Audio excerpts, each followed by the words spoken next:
news and current affairs, top stories of the day, business, sports, music, and entertainment. Dadalhin sa inyo ng mas pinaganda, mas pinalawak, mas pinalakas. Radyo Pilipinas. Radyo Pilipinas. Radyo Pilipinas, Agoo, DZAG 97.1 FM.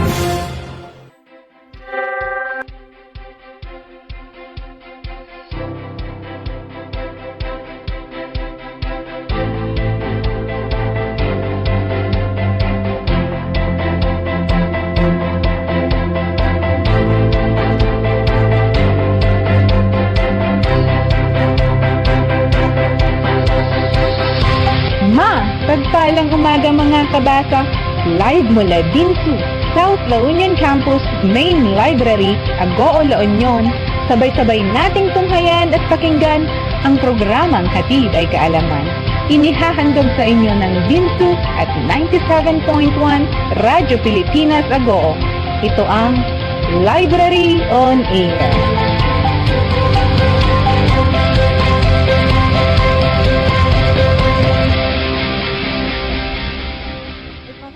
Isang magandang umaga po sa inyong lahat. Welcome po sa isa naman pong edisyon ng ating programang DMMMSU Library on Air.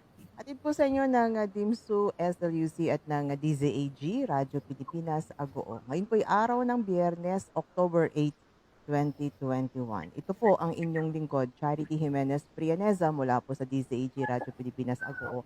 At ang aking magiging partner naman mula po sa DMMMSU Library, walang iba po kundi si Miss Kathleen Joyce Perona. Good morning, Ma'am Kath. Good morning, ma'am. Good morning po sa ating lahat. Good morning, mga kabasa. Ako po ang inyong magiging kabasa ngayong araw na ito, Kathleen Joyce L. Perona. Yan, siguro i-introduce po na natin ang ating guest for today. Sa isang oras, mga kabasa, we will have another informative and interesting episode about reaching out the underserved and best practices of the City of San Fernando, La Union Library. Our guest for today is currently the OIC librarian. She finished her Bachelor of Library and Information Science at the St. Louis College, City of San Fernando in 2015, and currently pursuing her postgraduate degree and Master in Library and Information Science at the same college. Is currently the OIC City Librarian since 2002 and initiated various programs and projects such as Barangay Reading Center, Book to Go or Pick Up Books, online storytelling, Book Saves, Book for Patients in the Isolation Facilities, Book Saves, Storytelling, Book for Children, Book Saves, establishing a mini library for PDLs or the persons deprived of liberty. Book Saves, establishing a mini library to Nasudi Center for Women and Children. With his active involvement in these public service projects, she has consistently received awards and nominations from the National Library of the Philippines. In 2020, awarded as 2020 Gawad Parangal ng Natatanging Nanunungkulang Tagapaglingkod ng Pampublikong Aklatan First Placer, and in 2019 Gawad Parangal sa Natatanging Tagapaglingkod ng Pampublikong Aklatan Second Placer under the non-professional category, and in 2016 Public Library Poster Exhibition and Competition Fourth Placer during the National Conference of Public Librarians. He is also one of the innovators of the network of emerging Filipino library innovators and one of the online storytellers during the 30th National Library Services and Information Science Month and 86th National Book Week. Recently, she received a recognition as an awardee of Gawad ng Country Representative ng the Asia Foundation Award. She is also one of the nominees for the Like Pag-asa Award from Civil Service and Galing Pook ng DILG, both National Award of the Government. Our dear viewers and listeners, mga kabasa, Let us all welcome Miss Michael Nagas, or famously known as Miss Aiko, the officer in charge to the Office of the Librarian of the City of San Fernando, La Union. Mapagpalang umaga po, Miss Aiko. Good Good morning, Ma'am morning. Kathy. Good morning, Ma'am Charity. Ayan. Siguro, Ma'am Aiko, bati muna tayo sa ating mga tagapakinig at tagapanood po ngayon sa ating programa, Miss Aiko. Yes, before anything else, Ma'am Chari and Ma'am Kathy, good morning, everyone. And first and foremost, I would like to take this opportunity to thank you for having me here as one of your resource speaker for today's In the War. I would also want to express my sincerest gratitude, of course, to our very own city mayor in the city government of San Fernando, La Union, Honorable Hermenegildo Dong Gualberto, the city vice mayor of City of San Fernando, Honorable Alfredo Pablo Ortega, members of the city councils, all respective department heads, to my mentors, of course, Dr. Ligaya Karanay, Ma'am Lily Chibiri, Dr. Sonia Isip, and of course, your head in DIMSU, Dr. Nancy Galvan, and to my staff, to the City Library and the Science Centrum for the endless support and for letting me share my presentation today. Good morning, everyone. Ayan. So, Miss Aiko, na ano din kami and overwhelmed doon sa mga achievements, mga awards po na natanggap po ninyo. Mamaya, isa-isahin Yes. po natin yun at ibabahagi niyo po yun sa amin, ha? Anyway, Yes, sir, kasi napakaganda po na magiging topic natin ngayon about reaching out the underserved library users. Diba? Kasi sino ba yung mga underserved group? So yun po ang gusto namin malaman sa inyo, Miss Aiko. Sino ba itong mga underserved group, sir, ma'am? yes, ma'am. The underserved group for me are those who do not have adequate access to the library services. These underserved people face barriers which prevent them from accessing library services or receiving the same quality of library services like other people who are not facing those barriers, yung mga nasa kwan po, grassroots po, madam. And this barrier face underserved people maybe being economically disadvantaged, having limited access to the internet connection, lack of gadgets, and learning materials, or living far from urban areas, just like yung nasabi ko kanina, yung far areas like remote area or the upland area, which have been access to modern information and communication technology. Doon yung mga barriers na Yes, hindi ma'am. nila ma-access yung ating mga services. Okay. So ano naman po yung kahalagahan kung bakit yung libraries is kailangan nilang extend yung mga services nila sa underserved groups, ma'am, Miss Aiko? Well, actually and eventually, libraries need to extend its services to underserved group because they are in unique position of being able to provide resources, services, and technologies. Libraries are major sources of course, of information, and they serve as guardians of the public access to the information. So napaka-important din natin i-serve sa upland or the underserved. So kasi kanina nabanggit nga po niyo ito yung mga barriers at yung kailangan din ng mga clients natin na maka-access sa ating mga services, Miss Aiko.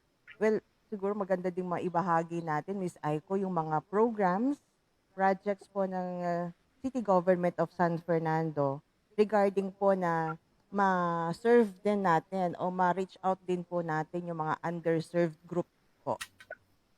Yes, ma'am. So we have so many programs and projects at the same time activities in the city government of San Fernando to reach out the underserved. So the Republic Act number 7743 serve as the basis for establishing, of course, the barangay reading centers. And the main goal of this program is to provide accessible learning materials to the community, irrespective of age, gender, religion, social status, educational attainment, and race. In 2019, we have 48 barangay reading center of the city government of San Fernando and were established out of the 59 barangay in the city. While in 2020, we have 52 barangay reading center were established And on this year, 59 barangay reading centers, so kompleto na po yung 59 barangay of the city of San Fernando Barangay Reading Center, are being sustained through book donations. Hence, there are a total of 8,357 books were donated from the 59 barangay reading centers. And actually, aside from that, we have Book to Go, or the pick-up books, as of this pandemic. So we need to serve the people of the constituent of the city government by our program Book to Go or the pick-up books. So the project of Book to Go or Pick Up Book was implemented last March 2020. Yung na-implement na yung ECQ as of this pandemic. In this project, the client can avail the desired book by sending their message to the City Library Facebook page of the City Government of San Fernando that are available in the facility. The staff will message them upon the return, the books will put into the provided isolation box and will be quarantined for 72 hours or approximately 3 days for disinfection. So hindi lang po yung taong naka-quarantine, even the books, to lessen the virus, of course. And ituloy-tuloy po na yung mga programs and projects namin of the City Government of San Fernando, of the City Library, ma'am. And aside from that, we have the online storytelling. One of the most accessible learning platform is in this pandemic is online storytelling due to the technological advancement and rapid growth of rate, where gadgets are mostly used as learning tools. Online storytelling was implemented on the early months of 2020 with the partnership, of course, with the National Library of the Philippines, headed by the director, Cesar Gilbert Adriano, and of course, Ma'am Les Velasco, the chief of the PLD. Thank you so much, National Library of the Philippines and Asia Foundation, and the different universities, just like DMMMSU-SLUC from Dr. Sonia Isip Baknotan. On the official page of the City Library, the storytelling videos are being uploaded. This can be accessed or shared and downloaded by any viewers. Consequently, learning is made more interesting or entertaining and accessible for the kids at home. They can also grasp good manners and right conduct because every story has its life lessons. And aside from that, we have the book saves, patient and the isolation facilities. So we have the book save, book for patient and the isolation facilities is one of the program of the City Library of the City Government of San Fernando that provides free books for the patient who are being quarantined for 14 days in the facilities.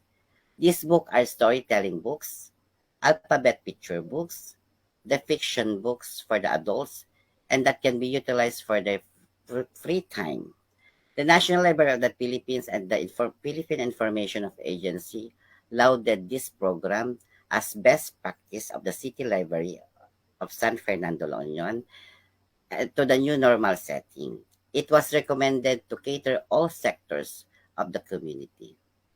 And aside from that book save in isolation, we have the book save storytelling book for children. The City Library of San Fernando, in partnership with the City Health Office of the City Government of San Fernando, La Union, launched the project Book Saves. Yun din po yung aking title ng aking thesis as of now. By giving free storytelling books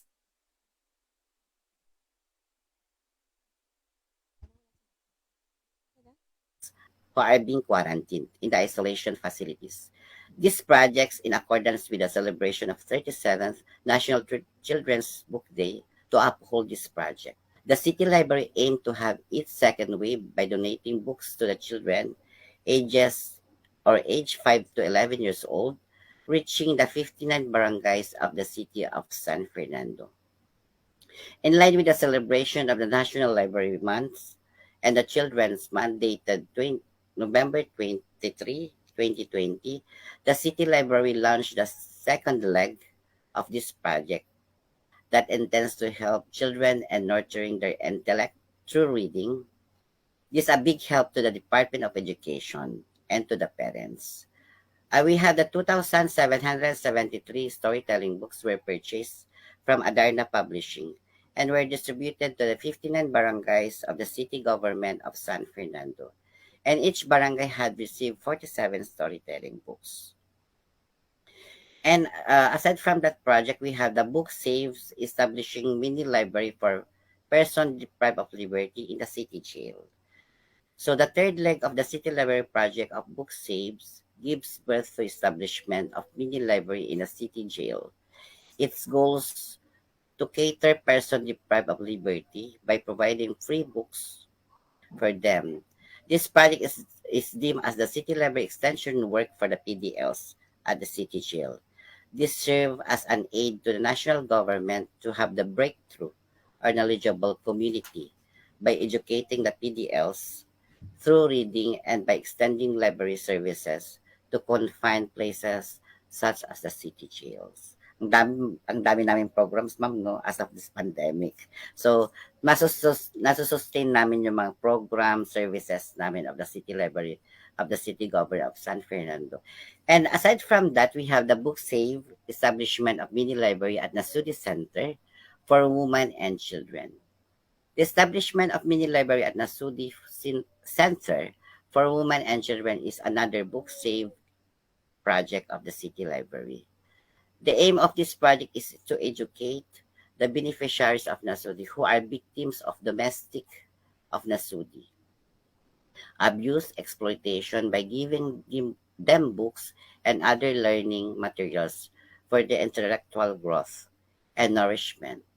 Although the project is still in the progress, due to the purchase of book and other materials to be utilized for being the learning of the city library, and had already set up 203 books and magazine.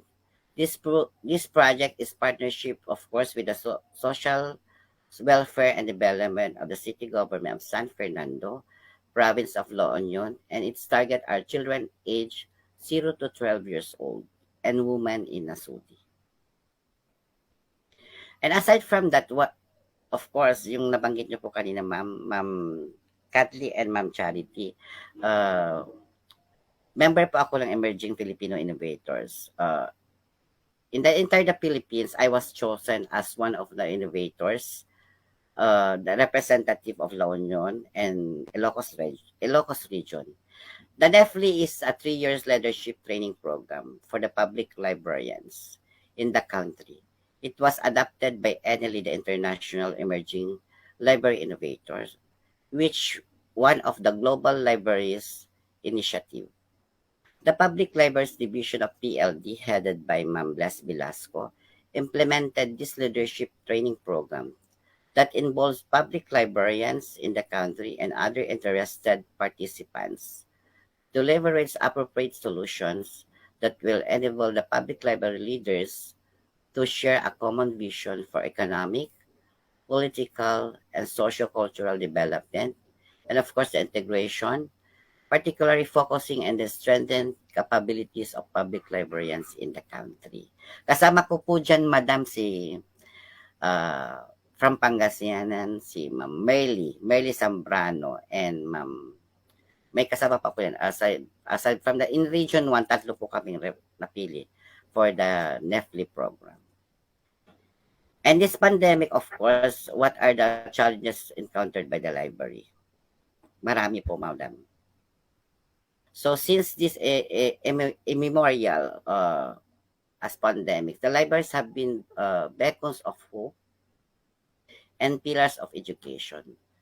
Now, new to the COVID-19 pandemic, every library faces different challenges since they are very start of the country's community quarantine until now. And we face library relevancy. We keep on figuring out new ways on how to perpetually branded city library having of information access. In this pandemic, fortunately, with the support of the city mayor here in the city government of San Fernando, Mayor Dong Gualberto, and of course, City Vice Mayor Alf Ortega, the city council and the department heads and other sectors and other universities as well as the country events or library and even my library staff, of course, we proudly yield programs and projects that aspire to engage more patrons of the City Library of San Fernando. Ayun po, Madam. Ayun. Alam niyo, Miss Aiko, na ano ka rin kami eh. Ang dami yung mga programs, no, Yes, at ma'am. projects dyan sa city government library. Lalong-lalo na po para ma-serve talaga natin yung sabi natin ang underserved group. Lalo na Yes, po 59 barangays ang City San Fernando, di po ba? At yes, lahat na Madam. po yan, meron na kayong barangay reading centers. Yes po. Yan, congratulations po.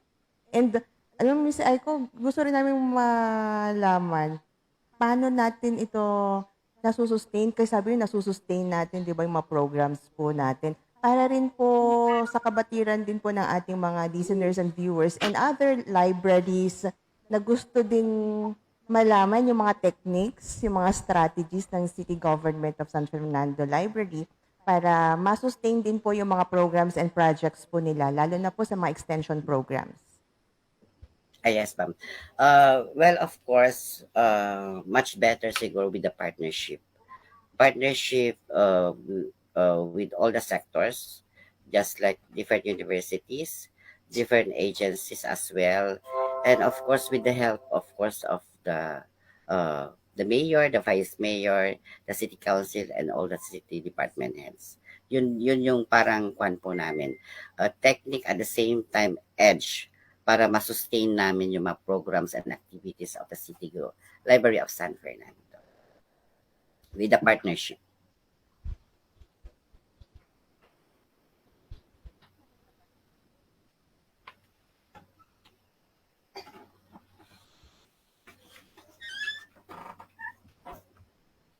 Ayan. Alam mo, Miss Aiko, parang nagka-problema yung sa inyong audio. But anyway, maganda talaga na malaking suporta, yung ating mga leaders, no, sa ating mga libraries. Kasi hindi natin talaga masusustain yung mga programs and projects na to kahit gaano po ito kaganda kung wala pong support ng ating mga leaders. Di po ba? Well, Ma'am Kathleen, baka meron ka pang tanong kay Miss Aiko? Miss Aiko, may mga schedule din po ba kayo sa mga programs ng City Library? Particularly po yung ating online storytelling. Kasi para malaman din po ng ating mga viewers and listeners kung kailan po sila pwedeng sumubaybay sa ating online storytelling. Yes, sa online storytelling naman namin, ma'am, we have schedule every third week of the month. Ayan. Nabanggit nyo kanina, Miss Aiko, member kayo ng Network of Emerging Filipino Library Innovators. Yes, Diba? madam. So, Miss Aiko, baka paki-discuss din ito kung ano po ba itong group na to at paano maging member po dito. Actually, that's the program of the National Library of the Philippines. So, ay yung NEFLI po to discuss with you and to share to everyone. Actually, na-create po ang NEFLI just because of the NLE, the International Emerging Filipino Innovators. Pwedeng sumali kahit sinong librarians or in charge of the libraries as well sa pagsubmit ng mga requirements, just like mga programs of the library. At the same time, yung mga of course the approval of the mayor and the vice mayor. And one thing more, maganda tong program na to. It is 3-year program of the National Library of the Philippines. Pwede kayong mag-sharing of ideas. At the same time, after the sharing of ideas is consolidated na po yun. After the consolidation, i-implement nyo. And right after the graduation, yung mga nag-graduate, just like me, nag-graduate ako ng NEFLI, na i-share ko sa mga other libraries at the same time na gawa ko as innovators. Kaya nga nanalo tayo sa different awards just because nanggaling tayo sa NEFLI, that is the Networking Emerging Filipino Innovators. Marami kang malalaman at the same time mga best practices na gusto mong i-share sa mga co-libraries or co-librarians. Ayun po. Ma'am, nabanggit nyo na rin po yung sa NEFLI. Paano po sumali, Miss Aiko? Sa Actually, kami yung first batch of Nefli. Ang second batch yata, if I'm not mistaken, last year sila nag-start. Pwede silang kumontak sila sa National Library of the Philippines, of course, or just contact the PLD kung ano mga requirements. Ano ba yung mga benefits nun, Miss Aiko, pagiging member po ng NEFLI? Well, anyway, malaking impact ang benefits ng maging na member of NEFLIS just because different municipalities, different cities ang makakasali doon. So, sinashare nila yung mga best practices nila. Nasa sayo kung i-adapt mo at the same time, nasa sayo kung bibigyan mo siya ng twist para mas maganda yung pagka-innovator mo. Ayun po. ayun, talagang makikita natin yung kahalagahan din ng mga pagsali sa mga organizations gaya ng NEFLI kasi makikita natin yung iba't ibang practices ng mga libraries around the world or around the Philippines na pwede nating i-adapt. Sabi nga ni Miss Aigo kanina, pwede nating lagyan ng twist kung i-adapt din natin ito. And Ma'am, ano naman po yung sa pandemic ngayon, ano po yung mostly na challenges or yung big challenge na hinarap po ng ating city library sa pag-cope up ng pandemic na ito? So, since the time of this pandemic, the libraries have been the beacons of hope and pillars of education. Now, due to COVID-19 pandemic, every library faces different challenges. So, since then, very start of the country's community quarantine keep on figuring new ways on how to perpetually brand the city library and other libraries as having information access. And this time of pandemic, fortunately, with the support, yung sinabi ko nga, with the support of our leaders here in the city government of San Fernando, and of course, lahat po siguro naman ng municipality, city, with the help of their leaders. And of course, our mayor, Mayor Don Gualberto, our vice mayor, and all, vice mayor Alfredo Pablo Ortega, and all the city council, department heads, and all of the sector, as well as the my library staff. We proudly yield programs and projects to deliver, to sustain, even the time of the pandemic. Parang hindi to yung hindrance. Even pandemic man or whatever, na-sustain pa rin ang services ng City Library of our different programs and activities. Ang hirap din talaga, no? Pagdating sa pandemic talaga, napakarami pong hamon. Parang gano'n eh. Lalo po sa, oo, daming mga problemang kinakarap. At the same time, maganda na rin dahil may sabi nga ni Miss Aiko, yung support ng mga leaders natin nandyan pa rin. Para yung mga hamon na kinakaharap po natin, madali lang natin siyang maharap o harapin or matugunan. Well, ano po ba yung ini-envision pa ng City Library, Miss Aiko, for the next siguro 5 to 10 years from now? Dahil ito na yung new normal natin. Yeah. Ano pa yung mga ini-envision pa po natin, Miss Aiko? So, from 5 to 10 years from now, the City Library envision as more inclusive and innovative library by adapting the applications of library technology, of course, dahil high-tech na tayo, for learning, research, and information. I more projects and programs to be implemented and more extension services to our sectors of the community of the city government of San Fernando and more patrons who want to inquire books and other services of the city library, and well trained of my staff to serve the clients and forwarding looking services to meet the emerging needs of all the patrons. Yun po.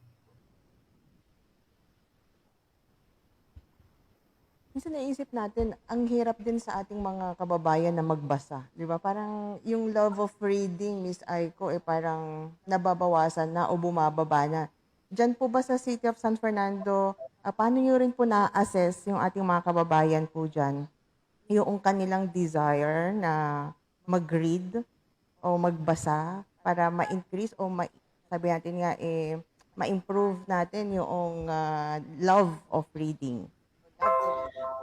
Actually, we have the marketing strategy, Ma'am Kathleen and Ma'am Charity.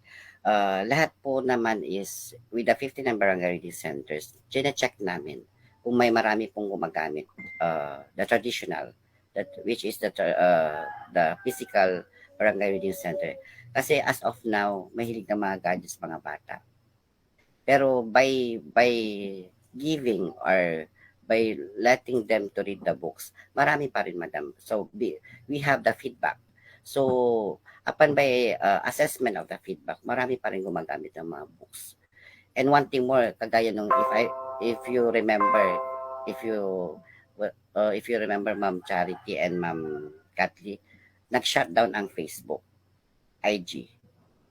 What if kung tuloy-tuloy mag-shutdown? O di back to normal ulit sa traditional books.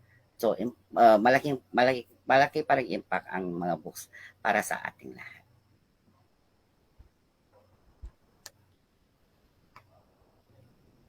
Pero ngayong pandemic po, Miss Aiko, may mga online services po ba kayo? Especially ngayon na may mga restrictions when it comes to physical distancing sa pagpunta sa mga lugar-lugar or places. May mga online services po ba tayo na ibabahagi sa ating mga users para kahit hindi sila pumunta sa library physically is na-access po nila yung library natin? Actually, we have the pick-up books. Ang ginagawa lang nila is message me, message the Facebook page of the City Library. At the same time, kung anong books ang kinakailangan nila, pwede nilang i-pick up books, we will, and at the same time, pwede namin ding i-deliver. As well as sa mga barangay reading centers, they can chat, text, or message the barangay city officials para sila na po magbibigay, na hindi na po pupunta mismo sa area ng barangay reading center at the same time the city library para less contact po. Kasi kung pupunta lahat sila doon sa city library at the same time barangay reading center, makakahawaan. So meaning to say, pag nag-message na po sila sa Facebook page namin at the same time, yun pang tinatawag namin pick up books para less contact po. Okay. So, yung pick-up books pala, no, yung isa po sa mga highlights o sa mga magagandang projects and programs po ng city government. Dahil, Miss Aiko, blended learning kasi tayo, di ba? Lalo yung mga kababayan natin, yung mga nasa far-flung areas. Paano po natin na-extend or ano po yung mga services, programs po natin para makatulong din po sa ating mga estudyante, Miss Aiko? Yes, actually, yes, tama po, Ma'am Charity, blended learning. Based from that, Ma'am Chari, may e-resources kasi tayo from the National Library of the Philippines. Doon po makikita. Pwede nilang ipunta sa Facebook page ng direct to the National Library of the Philippines. Pwede rin nating nakalink po sa amin sa Facebook page namin. Ita-type lang nila or mag-register lang sila sa e-resources. Makikita lahat nila kung anong magusto nilang i-research just for example, biology, about law. Nandun na po lahat. Naka-incorporate na po lahat doon.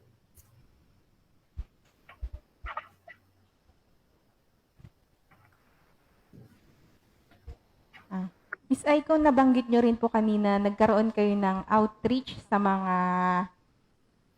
ating BGMP or nakuha nyo po yung ating mga persons deprived of liberty. Paano po itong program na ito, Miss Aiko?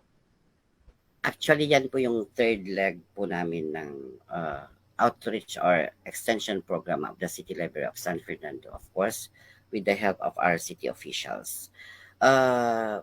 Assessment po kasi namin since pandemic, March 2020. If I'm not mistaken, I'm not sure kung anong date po yung start po ng pandemic, pero nag-start po siya ng March 2020. So, nag-brainstorming kami with my staff. And at the same time, sabi ko, what if kung mag-establish tayo ng mini library at City Chills? Just because almost 1 year na wala na silang dalaw. Nung pagka-establish namin, for your information, mga viewers, nakakaiyak po. It's just because nung pumunta po kami doon, assess po namin, sinabi namin with their officials, nagpo-put up kami ng mini library. So natuwa ang mga officials natin sa city jails. And at the same time, nung narinig po ng mga PDLs, nauiyak sila just because ay may pagkakabalan na kami. Kahit boring na kami dito sa loob ng city jail, at least may nagbabasa kami. At the same time, matututo na kami. Kasi almost 1 year, wala silang dalaw. Kung may dalaw man lang sila, siguro hanggang sa gate lang, kaway-kaway lang. Pero nung in-establish na namin ang mini library at the city jail, grabe. Grabe ang impact ng important ng mga books sa kanila. Ayun nga, napakagandang ano yun eh, project talaga, no, na sabi natin, na-isolate sila. Pero andyan pa rin yung City Library na ma-reach out din po itong mga PDLs po natin. Ay nakakatuwa na ang laki ng impact sa mga PDLs natin, itong mga libro na i-share sa kanila o nababasa po nila. Di ba, Miss Aiko? Yes. And one thing more, ma'am, thank you so much po sa mga friendship of the city library, just like St. Louis College. Of course, si Father po doon, nagbigay po siya ng mga Bibles to the PDLs. Tama na naman po itong Nasudi Center for Women and Children at nabanggit nyo rin po kanina na na-reach out nyo po itong mga underserved groups na ito, ma'am. Ayan. Aside from the PDLs, nag-assess ako ulit at nag-brainstorming kami with my staff. At the same time, nag-ask favor kami with all the city officials kung pwede kami mag-put up ng mini library at Nasudi. Kasi for your information everyone, yung Nasudi po is yung mga battered women, battered children. So most likely para naman mais yung boredom nila, maalis yung kanilang what do you call this, negative insight. Sabi ko, mag-put up tayo ng mini library at Nasudi just because very important sa kanila yon. Kaya yon, nung last month, nag-put up po kami ng mini library at Nasudi. Making impact. And we provided, of course, 200 books and magazines for them. And this project with, of course, with the in connection and partnership with the social welfare and development. And we targeted from 0 to 12 years old women in Nasudi. Paano po yung updating of books, Miss Aiko? Sustainable din po na binibigyan nyo sila? Or Yes. per Yes, of course. Sustain po. Lahat po ng programs and projects and activities of the City Library and even the extension program, may monitoring po kami. I delegate my staff sa pagmomonitor lahat ng mga programs and projects. Ang galing, ano. Parang iniisip natin, sana lahat, ano. Yung Sana mga- all. Sana Papapasok all. madam.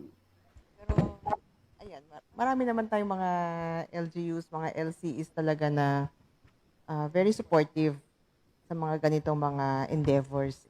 O, di ba, Miss Aiko? Well, Yes, ma'am. nabanggit nyo kanina, ang dami yung mga, yung sa introduction pa lang ni Miss Kathleen sa inyo, Miss Aiko, ang dami yung mga awards. Ang dami yung po mga natanggap na mga recognitions. Not only for La Union, Region 1, but national award din rin po kayo, sir. Ay, ma'am, no? Ma'am Aiko. Yes, ma'am. So, pwedeng paki-share naman sa amin kung ano yung mga naging journey ninyo towards this becoming a national awardee. Unang-una, naging 2020 Gawad Parangal kayo sa natatanging nanunungkulan, tagapaglingkod ng pampublikong aklatan. So, first place. Yes, ma'am. Yes, of course, ma'am. Thank you for that. At first, I was hesitant to join this competition because of time pressure. However, I still joined because I wanted the City Library to be recognized in every part of the country because I was determined and resolved on every challenge that I encountered. All the efforts and hard works at the same time, my staff had over the journey paid off. And we bagged the prestigious award. I was really shocked and won the competition. And thanks, of course, to the city officials because of their support. Of course, babanggitin ko ulit our Mayor, Honorable Herminie Hildo Gualberto, the City Vice Mayor, Alfredo Pablo Ortega, and all the city department heads as well as my staff. And of course, my science center, dahil hawak ko pa ang science center, who supported me all throughout my journey. Without these people, I wouldn't be able to bag those awards. Maliban po doon sa award na yun, Miss Aiko, meron pa kayong 2019 Gawad Parangal sa Natatangian Nunungkulan. Under ng professional category naman po ito, di ba? Anong Non-professional. pagkakaiba nito, Miss Aiko? Actually, same din yan. Yun lang, 2019, doon tayo nag-second place. If I'm not mistaken, from Bisaya yata yung first place. So, never in my wildest dream na manalo. It's just because ang dami naming public libraries in the Philippines. That I never imagined of joining this competition. Nevertheless, I still joined because I firmly believe na mananalo kami just because of our programs, our best practices, because I firmly believe that a life-changing experience. All throughout my journey, I felt different kinds of emotions because I need to step out of my comfort zone. Hindi lang dun ka lang. So, mag-ingay ka. So, and I was unknowledgeable of what will happen next. So, I poured my time and attention in accomplishing all those requirements, of course, that submitted to the National Library of the Philippines, and I did my best during the Q&A portion, kasi may Q&A portion po noong 2019, kasi may face-to-face pa. When they told me that I got the second place for the non-professional category, I was filled delight, and I can believe I got the title knowing that I was a complete novice and that kind of competition. So, nakaka-flatter nung sinabi nilang, kasi ang dami namin, hindi ko expect na akong mananalo. Yan po. Congratulations. Hindi naman talaga Parang expected talaga. hindi na tayo masusurprise. Di ba, Miss Aiko? Parang makukuha nyo na yun dahil sa dami po ng mga programs and projects ninyo. Ang dami yung mga naging inisyatibo dyan sa city government, dyan sa city of San Fernando. Well, congratulations again. Thank you so much, Ma'am Kathleen and Ma'am Charity. Yan, congratulations, Miss Asko. And kung talagang may determination ka nga naman, at saka when you give your best, dun mo din maaani talaga kung ano yung mga pinaghirapan mo eh. And Miss Aiko, since nagdo-donate po kayo ng mga reading resources, yung nabanggit niyo po kanina, sa mga barangay and sa mga other projects niyo, saan naman po nanggagaling ang mga resources na i-donate niyo, ma'am?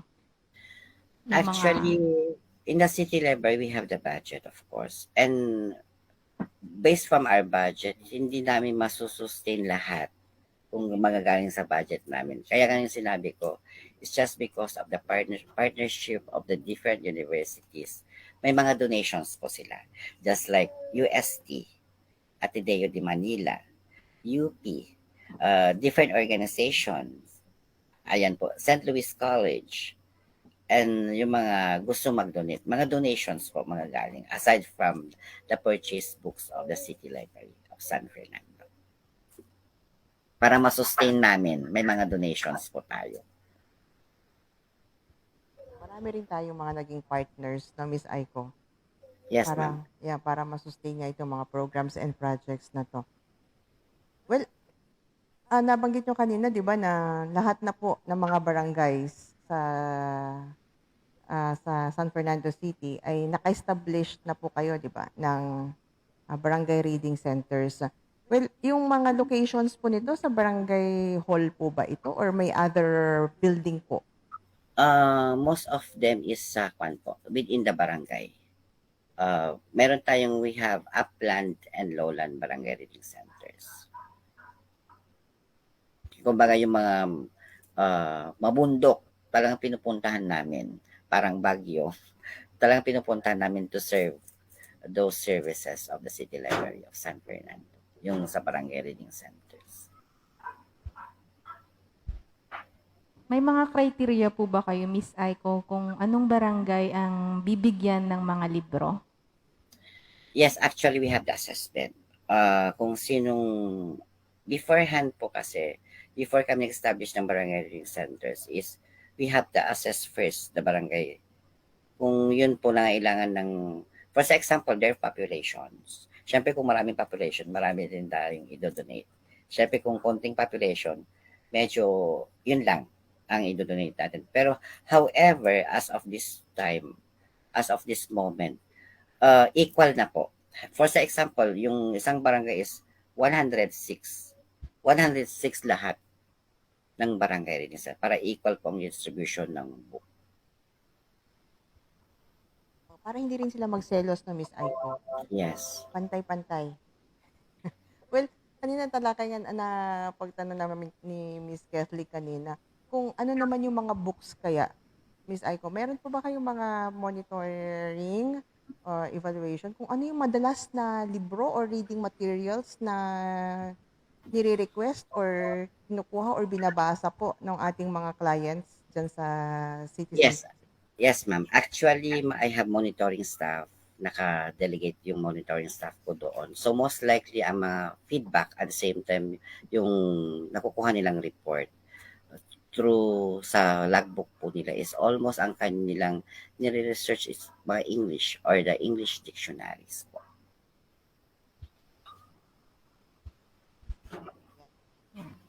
At dahil po live tayo ngayon, Miss Aiko, and baka may mga nakikinig po dyan na mga barangay officials na gustong magpatayo ng kanilang mga reading centers sa kanilang barangay, paano po sila makaka-avail?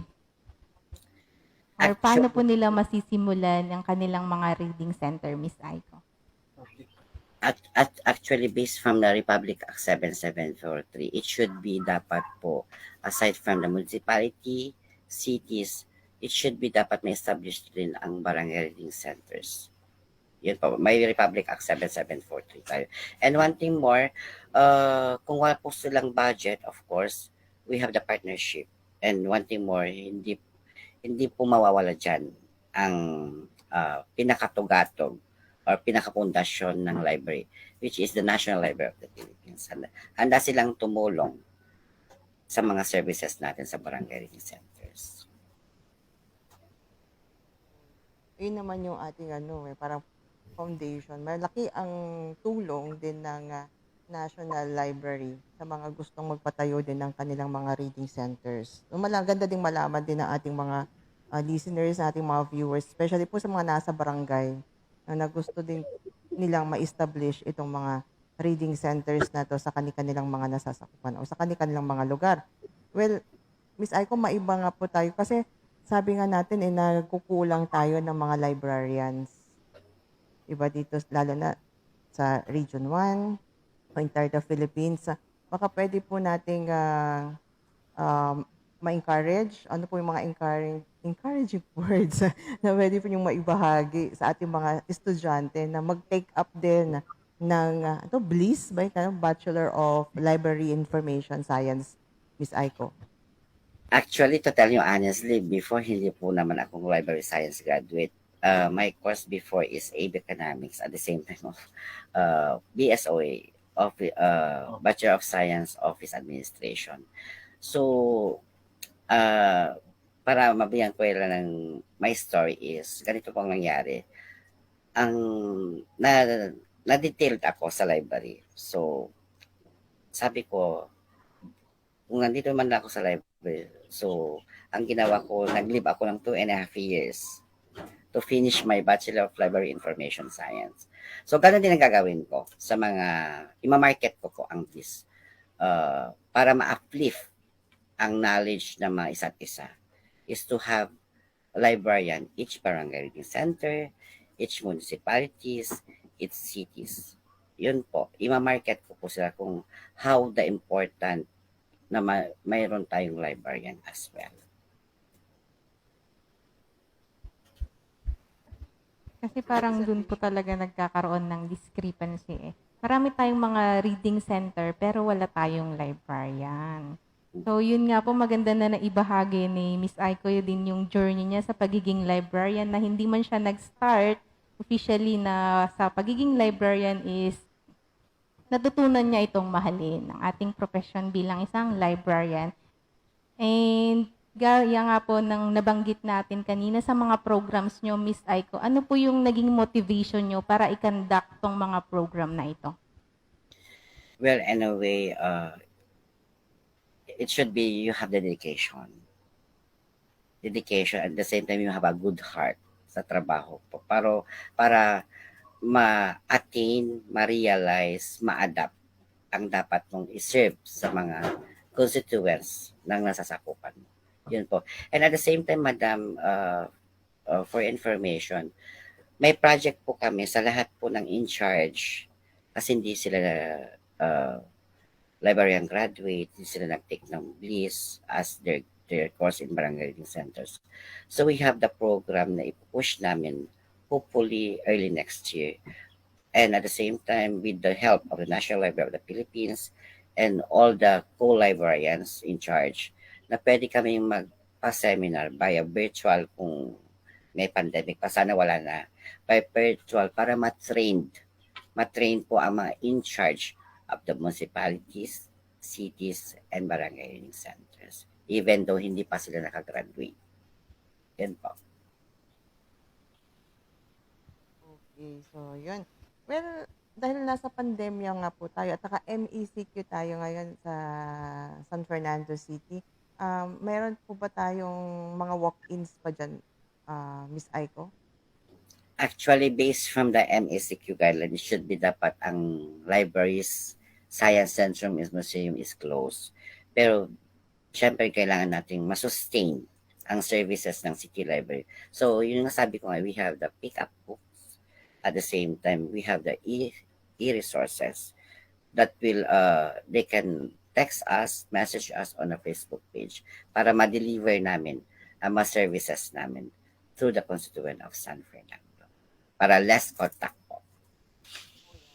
Pero yung mga e-resources po natin, 24/7 din po yun, Miss Aiko. Yes, of course. Yes, of course. With the partnership of the National Library of the Philippines, kasi sila yung source. Okay. So, meron tayong tatawag ng smart library, tawag mo po, smart city, meron tayong smart library, ganun. Diyan po sa city government po, sa San Fernando City po. Anong plan po natin dito, Miss Aiko? Yes, yes. Kagaya ng sinabi ko, from 5 to 10 years, there will be a different or big impact of innovation para maging smart city po ang city government of San Fernando because of the help of our leaders here.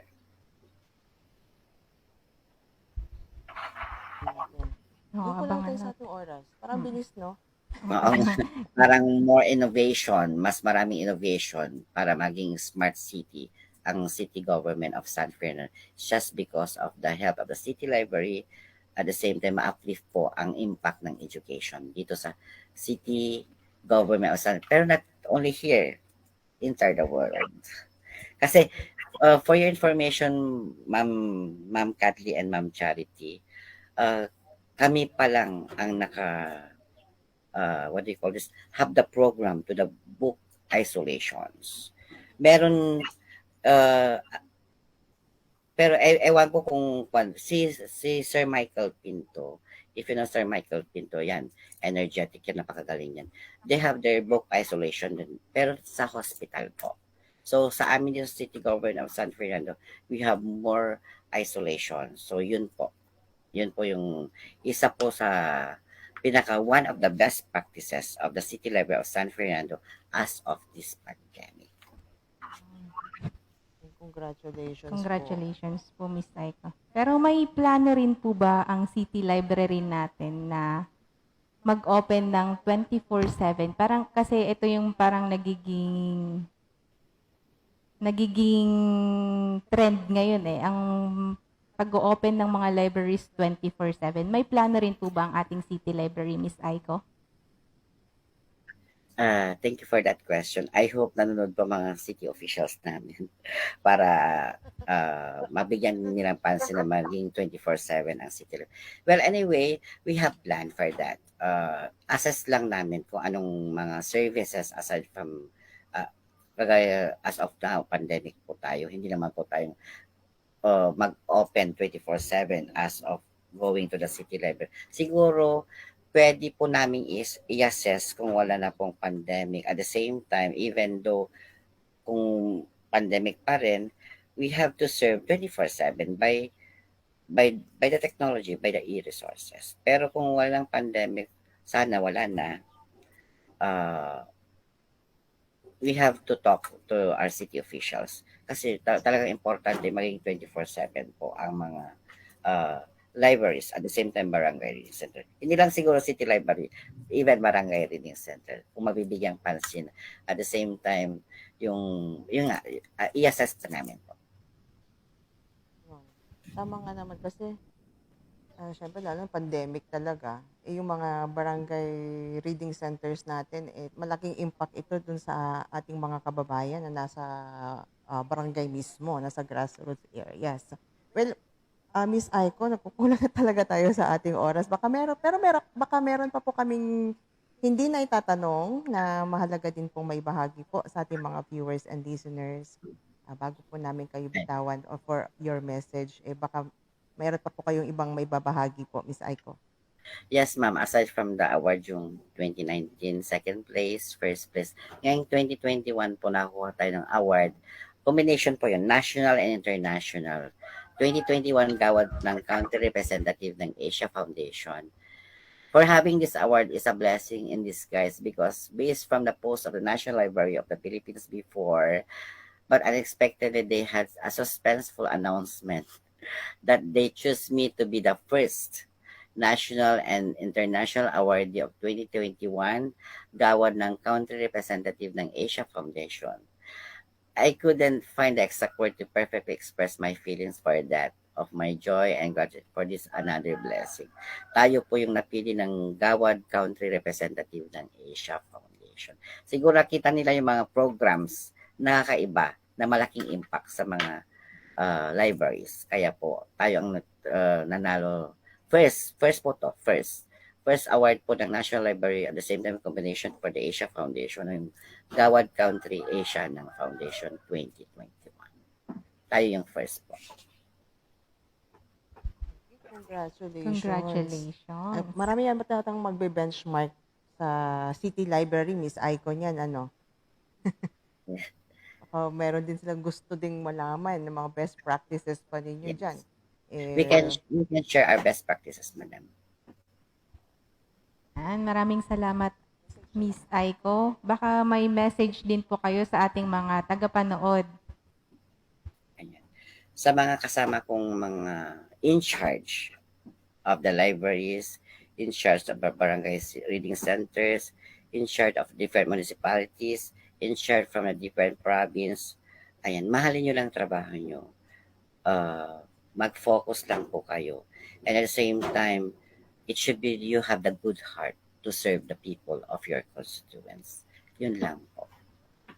Ayan. Thank you very much, Miss Michael Nagas or Miss Aiko, ang OIC librarian ng City Government of San Fernando dito po sa La Union. At napakalaking bagay na malaman natin yung mga programa at mga proyekto po ng City Government regarding sa pag-abot sa mga underserved library users. Maraming salamat, Miss Aiko, sa oras po na binigay po ninyo sa aming programa.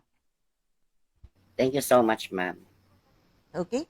So, Miss Kathleen? Yan. Before po namin kayo bitawan, may ibibigay lang po kaming certificates na i-award po ng ating head, Dr. Nancy F. Galban. Dr. Nancy? And before that, ma'am, okay lang po ba? Thank you so much, Ma'am Nancy Galban, for inviting me as your guest speaker. And one thing more, isa siya sa panelist ko for my masteral, for my thesis. Thank you so much, Ma'am Nancy Galban. Kasado na daw kayo, Miss Aiko. Thank you so much po.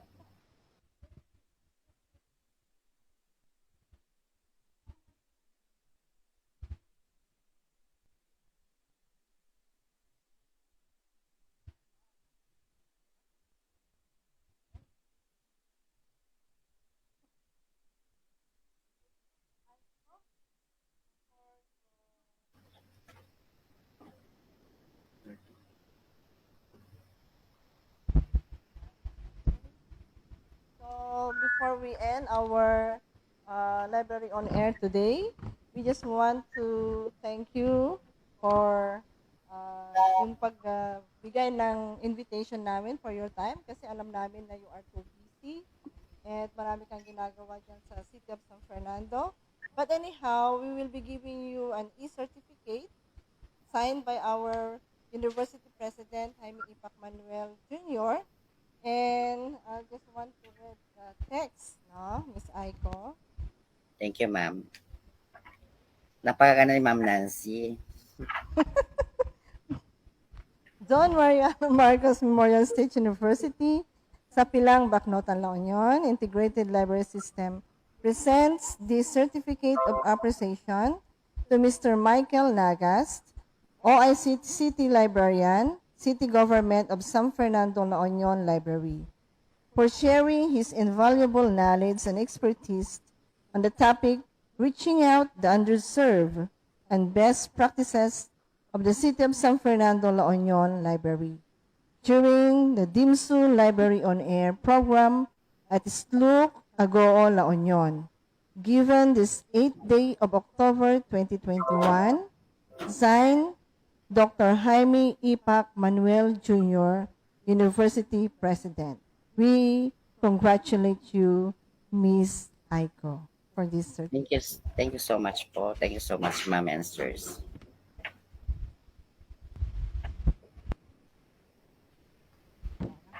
Ako'y nagbabalik. At sa punto pong ito, kami po ay pansamantalang magpapaalam. Ito pong muli ang inyong kabasa, Kathleen Joyce L. Perona, with the team library headed by Dr. Nancy F. Galban. And in behalf, we would like to acknowledge our University President, Dr. Jaime Ipac Manuel Jr., our Chancellor, Dr. Joanne Camos Rivera, and our Director for Library Services and Development, Dr. Sonia Siago Isip. Isang mapagpalang umaga po ulit sa ating lahat. At sa ngalan din po ng lahat ng bumubuo ng DZAG Radio Pilipinas sa Agoo, headed by Station Manager Ms. Maricel Fronda, ito po ang inyong lingkod, Charity Jimenez Frianeza. Nag-iwan na po ng isang magandang umaga sa inyong lahat. God bless everyone. Stay safe and stay healthy. Happy weekend! Thank you po. Ito muna umalis, Miss Aiko, at mag-documentation na tayo.